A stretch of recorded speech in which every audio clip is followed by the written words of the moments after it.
வணக்கம். சூர்யா இ-பைக் சேனல். ஒரு மெக்கானிக் ஒருத்தங்க பேட்ரி சர்வீஸுக்கு கொண்டு வந்திருக்காங்க.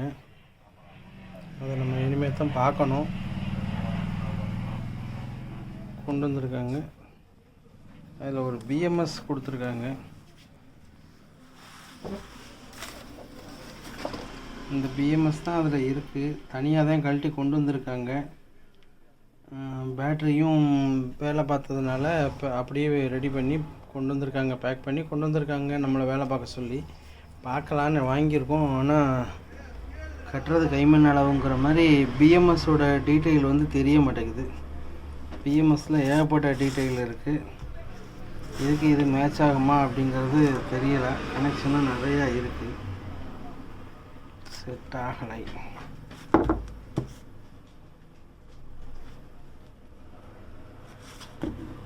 இந்த பிஎம்எஸ் கனெக்ஷன் யாருக்கும் தெரிஞ்சிச்சுன்னா நமக்கு தகவல் கொடுங்க. இந்த பிஎம்எஸ் தேருமா தேராதான்னு தெரியல. வேணும்னாலும் யாரும் வாங்கிக்கோங்க. நமக்கு இது கனெக்ஷன் இல்லாதனால நமக்கும் தெரிய வரல. நம்ம டோட்டலாக பேட்ரி பேக்கை பிரிக்கணும். பிரிச்சுட்டு ஆர்டினரியான நம்ம மார்க்கெட்டில் கிடைக்கிற பிஎம்எஸ் போட்டு மாட்டணும். 60 வோல்ட்டு 30 ஏஹெச்சுங்கிற மாதிரி மாட்டணும். மாட்டி ரெடி பண்ணணும். அப்புறம் இன்னொரு விஷயம் என்னென்னா 48 வோல்ட்டு 60 வோல்ட்டு பேட்ரி சர்வீஸுக்கு கொண்டு வந்தீங்கன்னா மட்டும் நம்ம வண்டியில் லோட் பண்ணி எத்தனை கிலோமீட்டர் ஓடுது என்னங்கிறத பார்க்க முடியும். 72 வோல்ட்டு பேட்ரியெலாம் சர்வீஸுக்கு கொண்டு வந்தீங்கன்னா நம்ம மீட்டரில் தான் செக் பண்ணி கொடுக்க முடியும். வண்டியில் லோட் பண்ணி கொடுக்க முடியாது. அதுபோக உங்கள் பகுதியில் மெக்கானிக்கோ வேலை பார்த்து கொடுக்குறதுக்கு ஷோரூம் இந்த மாதிரி இருப்பாங்க. அவங்க அந்த மாதிரி ஆள்கள்லாம் வச்சுருப்பாங்க. அந்த மாதிரி அருகாமையில் 30 கிலோமீட்டருக்குள்ளே உங்கள்கிட்ட இல்லைன்னா மட்டும் கொண்டு வாங்க. மித்தபடி நம்ம சமூக ஊடகங்களில் நம்ம வீடியோ போடுறோம் அப்படிங்கிறதுனால எந்த வேலையை எப்படி இருந்தாலும் பார்த்து கொடுத்துருவாங்க அப்படின்னு நினச்சிட வேண்டாம். நமக்கும் 10 வேலை எடுத்தோம்னா அதில் ஒரு 6 வேலை தான் சக்ஸஸ்ஃபுல்லாக முடியுது. 4 வேலை முடியாமல் தான் நமக்கும் ஃபெயிலியர் ஆக தான் செய்யுது. பெரும்பாலும் உங்கள் பகுதியில் இல்லைன்னா மட்டும் கொண்டு வாங்க. இருந்துச்சுன்னா அங்கேயே பார்த்துக்கோங்க.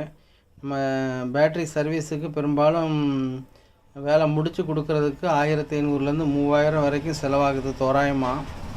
அதே பேட்ரி சர்வீஸ் பண்ண முடியாது, பேட்ரி தேராது, ரிட்டன் அப்படின்னு நம்ம கொடுக்கும் பட்சத்தில் அதுக்கும் நீங்கள் 500 கொடுத்தா தான் நம்ம தெளிவாக பார்சல் பண்ணி புது பேட்ரி மாதிரி பேக் பண்ணி கொடுக்க முடியும்.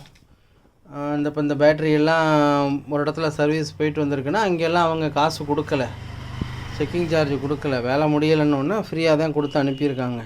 அப்போ ஃப்ரீயாக அனுப்பும்போது அவங்க இந்த இருக்கிற மாதிரி தான் ஓரளவு தான் அவங்க செக் பண்ணி ரிட்டன் மாட்டி கொடுக்க முடியும்.